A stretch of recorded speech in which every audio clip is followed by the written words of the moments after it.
So I've already prepared these lovely panels. You can see Manchurian ash, zebra wood, and also tiger maple. And I have some leftover stock of this really mysterious wood. I believe it's local Balau wood, but I've never seen Balau like this with spalting, and so it looks really unique. I managed to find some enough to make a box, but I still don't really know what kind of wood this is, and I can't find any other from where I get my wood supply from. I can't find any other wood that looks like this. Let's just call it spalted Balau, and this is really dense and also really hard wood, and it planes really nicely, and I think it's going to look really dark when it's finished. So the first step would be to mill the wood to the correct dimensions. I'm going around 10 millimeter, which is what I do for all my boxes. And so the next step, once I've got it down to the correct dimensions, is to cut the grooves that is going to be where the lid separates from the box. So I want this to be a friction fit, but it's not going to be a friction fit right away. It's impossible to cut it exactly on the table saw, or at least the table saw that I have, with a single blade. I don't have any dado blades, etc. In fact, my table saw can't even accept dado blades. So I'm just going to cut it roughly to the right dimensions, and then later we'll use some hand tools to make it fit properly. I'm also going to be cutting out smaller sections of the wood, and these are much thinner, around 5 to 6 millimeters. And this is going to be for the inserts of the box, so it's going to be a 2-tier jewelry box. The next step, I'm going to cut the pieces. I'm going to mark them, so I'm going for a continuous grain pattern as much as I can. Although I previously chopped up the boards to much smaller pieces, which was a mistake, but I can make 2 sides continuous grain, and the other 2 sides I just got to pick it up from somewhere and try to match it as best I can. And this is my table saw sled, which on the left side of the table saw sled, I cut my miters on the left side, and so this will mean that I got to cut it to the dimensions that I want, rough dimensions, and then when cutting the miters is where I go to the exact dimensions. Yeah, so lots of cutting and trimming down here to make sure all the parts are going to fit nicely. And I'm also going to be trimming down the laminate panels, and so these are going to be the top and the bottom part of the jewelry boxes. The size of the jewelry box is actually determined by these panels, because I already done it to this size. And so I have a set of 3 matching panels. I'm going to make 3 jewelry boxes. To assemble the boxes, I'm basically going to do the method that you see a lot on YouTube. In fact, I learned this exact trick from YouTube itself. So I'm not sure who came out with this method initially, but this is what most people use, and it works pretty good all the time. So I'm going to tape all the 4 pieces. I've already marked them on the other side, and then I'm going to just put it in the panels and wrap it up, and use the blue tape that you can see here to apply enough pressure to keep the miters squeezed together properly. And then I'm going to wipe off the excess glue, and then I'm just going to check for square. I also use rubber bands to apply a little bit more pressure, especially at the top and bottom of the boxes, where the miters are going to be the most noticeable.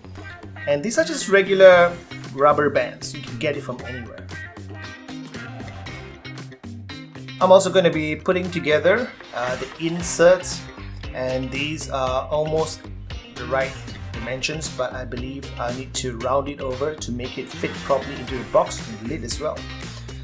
Then once the glue has dried, I'm going to be putting some marks over here, and the reason is I want to use dowels on this box instead of miter keys, which I usually use for the boxes that I make. And I have a small cutout here from when cutting the miters, and I'm going to use this to estimate where those dowels need to be. Then using an awl, I'm just going to punch the holes where the dowel is supposed to be, and then just drill them. I'm going with very tiny dowels, about 3 millimeters or 1/8 of an inch. And the best way to cut those dowels, I realized, is to just group together a few dowels and use some blue tape and then cut it to length on the table saw so that it doesn't fly all over the place. And I'm going to cut as much as I need, maybe even a little bit more. Then using wood glue, I'm going to put in all the dowels. I'm going to knock them down gently. I'm only putting the dowels on the left and the right sides of the box. So from the front, you don't see the dowels at all.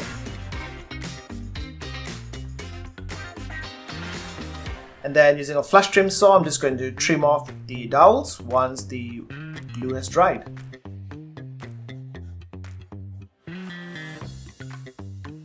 So using my random orbit sander, I'm just going to flatten both the sides.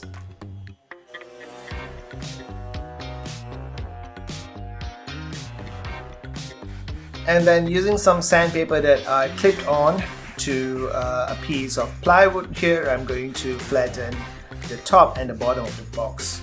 And I'm going to use my block plane to actually give the box bevel edges on all the necessary edges. So now it's time to separate the lid from the box itself. And that piece that I had with all the grooves and all the dados that you can see right here is very, very useful. So you want to hang on to that piece, and that will give you an idea of where exactly you need to cut to make this work. I'm just going to mark that right there, and then I am going to cut it on the table saw. So usually I don't try to separate the lid at one go. I always leave a little bit left over and try to do the final cut with a handsaw. But in this case, it's not absolutely necessary because I'm going to have to run it through the table saw a few times to trim off the excess.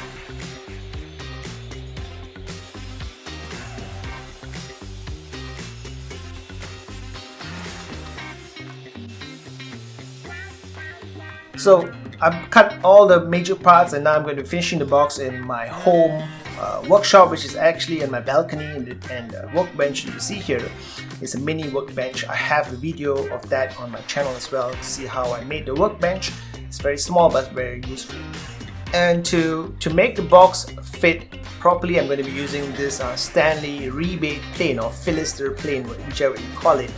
This is one of those planes where I hardly use, but in times like this, it's actually the best tool I can think of to trim off the excess and to get the box lid to fit properly into the box body itself. And of course, flush off a little bit more using my block plane.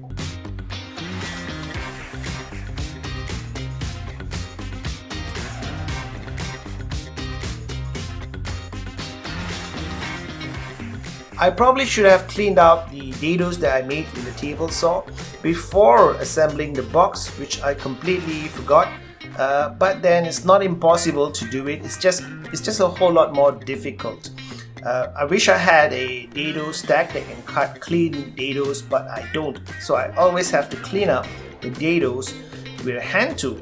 And if I forget to do it before I assemble the box, then it's just going to add a few more hours into the box.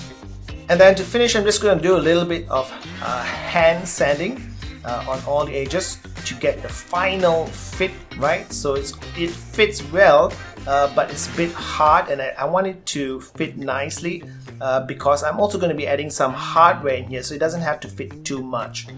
I use Danish oil, and you can see the wood start to darken, and I suspected the wood is going to look really good, but it actually is a whole lot better than I thought. This wood is just so exotic, and I really have no idea what it is.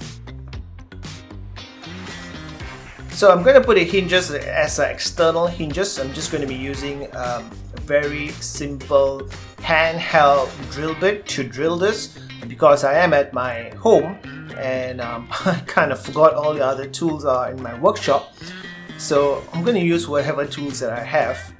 Now, fitting the insert is also a time-consuming process if you want it to fit really, really nice. I'll use whatever I can, scraper, sandpaper, block plane, etc. to actually to reduce the thickness on certain sides.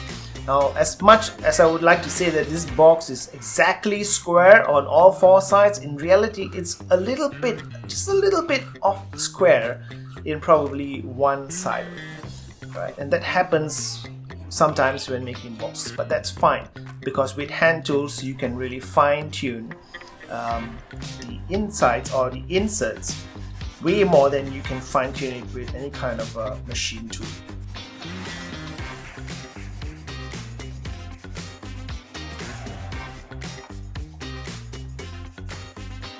Good, we're finishing the inserts with Danish oil as well. I usually go for about 2 to 3 coats of Danish oil. I find that adding more than 2 to 3 coats is redundant because it just doesn't absorb into the wood anymore.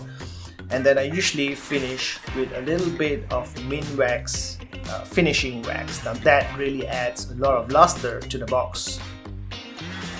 I've cut out some cardboard and put some velvet, and I'm going to use those to line the box. I forgot to mention that actually there's a groove inside on 2 sides, on the back and the front of the box, and I cut out these small strips to make this possible, right? So that I can just put the insert right on top, just like that.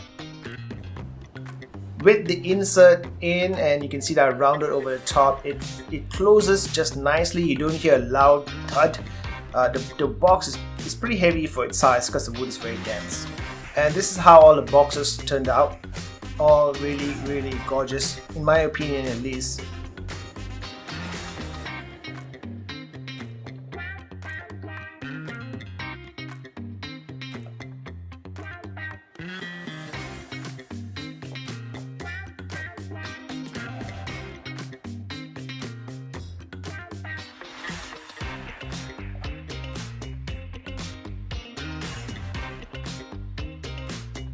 So if you want to get these boxes for yourself or someone, just check out my Etsy store. The link will be in the description box below. Thank you very much for watching, and remember to subscribe.